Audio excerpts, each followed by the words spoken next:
The Hollywood Reporter just dropped a list of 20 times the Oscars got it wrong, just in case you wanted to ruin your entire day. Who could forget the moment when the tone-deaf Crash beat out the landmark Brokeback Mountain for Best Picture? Even if some of us were too young to have seen it in the moment, this is just one of those all-time Academy fumbles. It's hard to believe that Glenn Close remains Oscarless despite decades of impeccable work and 8 Oscar nominations to her name. They probably should have just given it to her for Fatal Attraction or hell, even 101 Dalmatians, because these smaller movies like Albert Nobbs or The Wife is just never going to get it done for her. I think so many horrible things could have been avoided if we had just given David Lynch a Best Director Oscar. I want to live in that timeline. And what better movie to award him for than Mulholland Drive? But sure, Ron Howard knows how to use a camera, so go ahead, I guess. R.I.P. King, they never deserved you over there. You know, Christopher Nolan was snubbed for Best Director over and over again, most egregiously for The Dark Knight and Inception. But he was recognized for Dunkirk, and ultimately I think he won for the correct film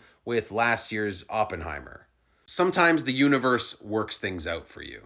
Unless you're Amy Adams, who just didn't get nominated for Arrival, despite that being one of the most heralded films of the year and critically acclaimed performances of her career. I guess giving Meryl Streep her 38th nomination for Florence Foster Jenkins was just higher up on the priority list.